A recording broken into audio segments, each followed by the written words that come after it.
Olá, vamos mostrar como é possível projetar e simular um retificador de alto fator de potência do tipo Boost no PSIM, usando tanto uma representação simplificada quanto o modelo do CI, o C3854.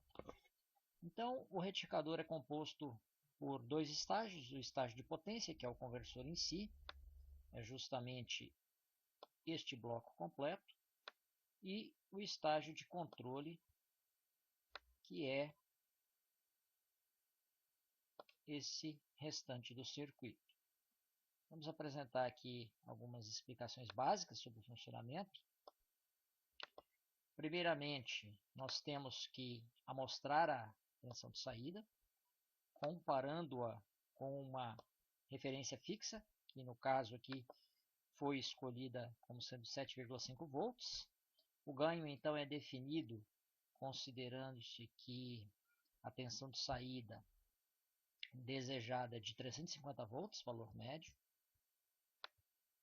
Temos também que obter uma amostra da tensão de entrada retificada, que está aqui representada por esses dois marcadores conectados à ponte.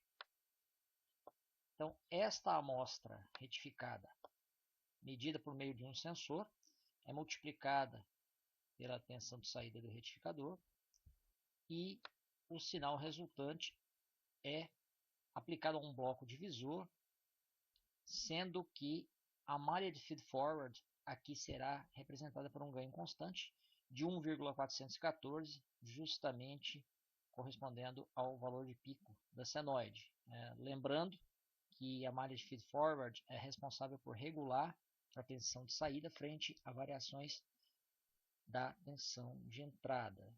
E nessa representação simplificada nós não temos o circuito que seria responsável por reajustar o valor de pico da dente de serra triangular. E, por fim, temos aqui a amostra da corrente de entrada, ou da corrente no indutor, melhor dizendo, obtida por meio deste sensor, comparada ao sinal de saída desse bloco divisor. Por fim, o sinal de erro do compensador de corrente, representado aqui por VC, é comparado com a dente de serra para fornecer o sinal de comando G, aqui, que é responsável por acionar o interruptor controlado. Vamos ver aqui alguns aspectos de projeto, começando pela indutância de entrada. A indutância de filtro foi projetada considerando-se uma ondulação de pico a pico de 20% do valor médio, sendo esse valor considerado adequado para projetos práticos. Então, calcula-se que o valor da indutância de filtro, e esse vai ser justamente o valor empregado aqui. Estamos exportando os valores diretamente da planilha para o PSIM, então aqui nós temos apenas um arquivo de saída que é lido pelo software, contendo então todos os valores dos elementos necessários para a simulação do circuito. A capacitância de filtro de saída também é projetada para uma ondulação de 7 volts, resultando aqui um capacitor de 812 micro. E assim temos os principais elementos do estágio de potência, que são o indutor e o capacitor. Naturalmente, essas e outras especificações têm influência direta na função de transferência tanto da malha de tensão quanto na malha de corrente. Então, nos interessa calcular os elementos que compõem a malha de tensão e a malha de corrente. Para isso, devemos obter as funções de transferência de laço aberto de cada uma das. Vamos começar pela malha de corrente. Temos aqui então a função de transferência, que representa a planta de corrente, relacionando a corrente no indutor e a razão cíclica. O sensor de corrente, que pode ser um resistor shunt ou pode ser um sensor de efeito Hall na prática, é considerado como sendo um resistor, nesse caso, com a queda de tensão de até 1 volt, conforme orientações do datasheet do 3854, resultando num ganho de 0,054. A dente de serra gerada internamente pelo 3854 possui um nível DC de 0,8 volts e um valor de pico de 5,2, resultando então uma amplitude pico a pico de 5,4 volts. E assim o modulador terá uma função de transferência que é o inverso do valor pico a pico da dente de serra. Temos ainda a função de transferência HEDS para testar a robustez da planta. E aqui vemos que a função de transferência de laço aberto, dada por essa expressão aqui, apresenta esse formato estranho. Então devemos projetar a malha de corrente e seu respectivo compensador, considerando alguns critérios básicos, começando pela frequência de cruzamento de ganho unitário da malha compensada, que aqui é definida como sendo de 1/4 da frequência de comutação, ou seja, 12,5 kHz. Adotando-se os critérios de alocação do polo e do zero do compensador da malha de corrente, que é do tipo proporcional integral com filtro, conseguimos então calcular os elementos deste compensador de tal forma que é possível obter uma função de transferência representada neste diagrama de Bode, que possui um ganho aproximadamente nulo na frequência de cruzamento de ganho unitário de 12,5 kHz e uma taxa de decrescimento de aproximadamente menos 20 dB por década, sendo esse comportamento próximo a de um sistema de primeira ordem, que é inerentemente estável. Então, os elementos da malha de corrente, os resistores e os capacitores do controlador, são escolhidos com base nessa premissa.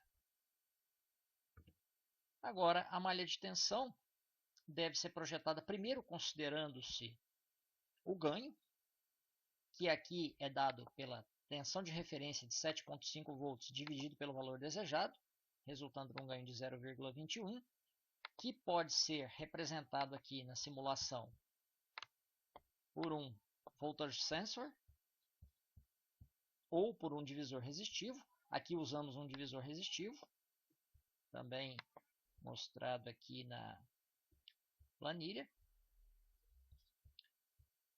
A malha de corrente é representada de forma simplificada como sendo o inverso do ganho da amostra de corrente. Consideramos aqui também a amostra da tensão de entrada retificada e também o valor associado ao ganho do multiplicador, resultando nesta função de transferência sem compensação da malha de tensão. O compensador da malha de tensão também deve ser do tipo proporcional integral com filtro. Do contrário, isso vai levar a um erro de regime permanente, como veremos posteriormente. Aqui adotou-se o critério de cancelamento de polos e zeros, então o polo da planta é cancelado pelo zero do controlador, o zero do controlador é cancelado pelo... O zero da planta é cancelado pelo polo do controlador, o polo da planta é cancelado pelo zero do controlador e o último polo é alocado naturalmente na origem. Sendo assim, passamos a ter um diagrama de Bode, que é esse mostrado aqui, com ganho de 0 aproximadamente na frequência de cruzamento de ganho unitário, que aqui foi escolhida em 30 Hz. Lembrando que essa frequência tem que ser menor ou igual a 30 Hz, que é 1/4 do dobro de 60 Hz, sendo esse valor associado a ondulação de baixa frequência, e temos aqui um ganho, né, de menos 20 dB por década, representando então um sistema de primeira ordem. Ao simular esse circuito aqui com os valores projetados, obtém-se esse comportamento da corrente de entrada e da tensão de saída. Primeiramente, vamos ver o que acontece em regime permanente. Então, eu vou mostrar aqui de 0,3 até 0,35 segundos, 3 ciclos completos. Então, temos a tensão de saída regulada e a tensão de entrada com baixo conteúdo harmônico. O total do conteúdo harmônico é representado pela grandeza THD, e nesse caso, isso corresponde a 7,34%. Adicionando aqui a tensão de entrada,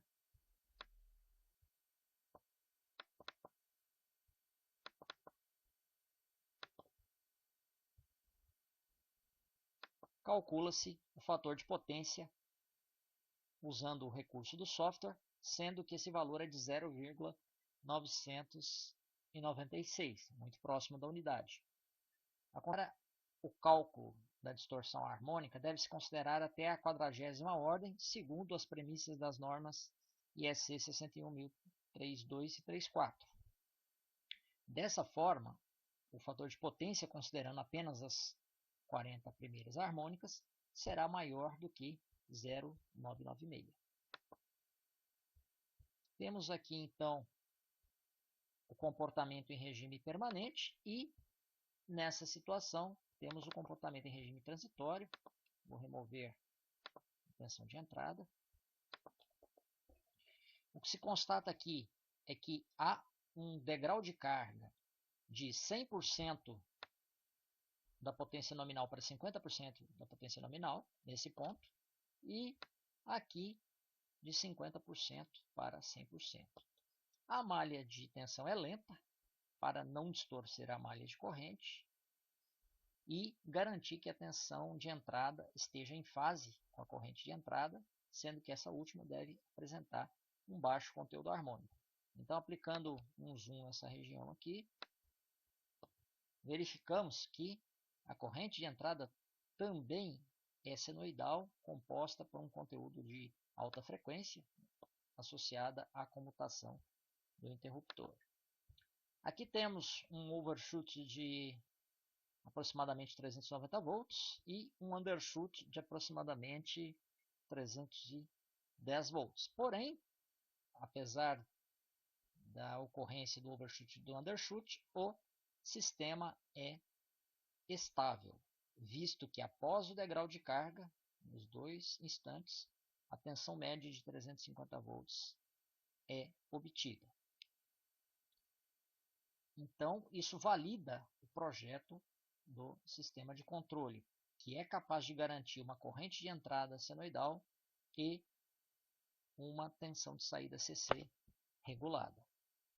Ao contrário da operação no modo de condução contínua, a operação no modo de condução descontínua não requer o projeto de uma malha de corrente, apenas da malha de tensão. Vejam que o circuito de potência é o mesmo, a única coisa que vai mudar é o tamanho desse indutor LB. Devemos primeiramente amostrar a tensão de saída com divisor resistivo ou com voltage sensor, comparar o sinal resultante com a referência fixa, estabelecida aqui no caso de 7,5 volts, assim como é feito internamente ao CI C3854. O sinal resultante será multiplicado pelo inverso do valor de pico ao quadrado, lembrando que isso proveniente lá da malha de feed-forward, que não será implementada aqui, e o sinal resultante será comparado com a dente de serra de frequência fixa para gerar os pulsos de comando do interruptor. Temos aqui algumas formas de onda, da corrente de entrada filtrada e da corrente de entrada não filtrada. A diferença dessas duas correntes deve-se ao fato de se utilizar aqui na entrada um filtro passa-baixa, representado por LF-CF. Então, a corrente filtrada seria a corrente medida nesse ponto, a corrente não filtrada seria a corrente medida nesse ponto.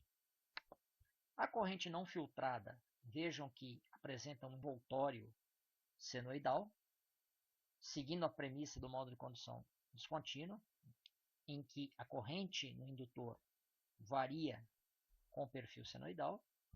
Filtrando-se essa forma de onda aqui, obtém-se a forma de onda em azul, mostrada no grid acima, e dessa forma temos um fator de potência de entrada de 0,966. A distorção harmônica total da corrente de entrada nesse caso será de 20,3%. Se compararmos as primeiras 40 componentes harmônicas da corrente de entrada com os limites da norma IEC 61032, verificaremos certamente que o conversor atende aos limites impostos. Outra questão importante é o fato de se aplicar aqui um degrau de carga.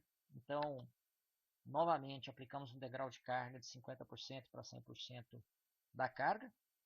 Vejam que a corrente de entrada permanece senoidal e a tensão de saída regulada em 350 volts. Então, aqui temos o degrau negativo de 50% e aqui temos um degrau positivo de 50%. Para projetar o conversor no modo de condução descontínua, primeiro calculamos a indutância crítica e, dessa forma, determinamos o valor para a indutância de filtro que seja menor do que o valor da indutância crítica. Então, de 46,1 microhenry, adotamos o valor de 40 microhenry para garantir que o conversor opere na condição de condução descontínua ao longo de toda a faixa de variação da tensão de entrada instantânea. Como foi anteriormente mencionado, basta apenas projetar a malha de tensão. Consideramos aqui que a função de transferência que garante que a tensão de saída seja regulada frente a variações da corrente do indutor seja a mesma do modo de condução contínua. Calculamos aqui os resistores do divisor resistivo. O ganho associado ao divisor resistivo será utilizado naturalmente na hora de se obter a função de transferência de laço aberto não compensada, que apresenta o formato desses dois diagramas de Bode.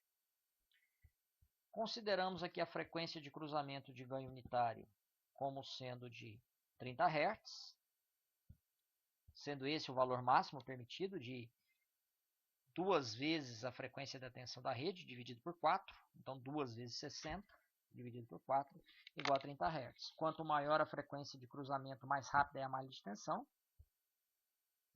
Novamente, aqui deve-se ressaltar que se emprega um compensador do tipo proporcional integral com filtro, para garantir que o erro de regime permanente seja nulo, ao se aplicar o degrau de carga, garantindo que a tensão de saída seja regulada em 350 volts. E aqui adota-se o critério de projeto do cancelamento de polos e zeros, visando então obter o comportamento da função de transferência de laço aberto compensada próxima de um sistema de primeira ordem. Esses aqui então são os diagramas de Bode do compensador e da função de transferência de laço aberto, que apresentam a frequência de cruzamento de ganho unitário de 30 Hz conforme desejado. Vamos agora mostrar uma representação do CI 7854, que é modelado internamente no software PSIM. Então, este é justamente o exemplo de projeto que o datasheet do 3854 disponibiliza para uma tensão de entrada variando entre 80 volts RMS a 270 volts RMS, com a tensão de saída de 400 volts, e além disso tem-se uma potência de saída de 250 watts. Clicando-se duas vezes nesse diagrama de blocos, aqui representando o CI de 16 pinos, constata-se que há um circuito interno, justamente visando reproduzir as funcionalidades do C3854. Não vamos detalhar o funcionamento desse circuito aqui.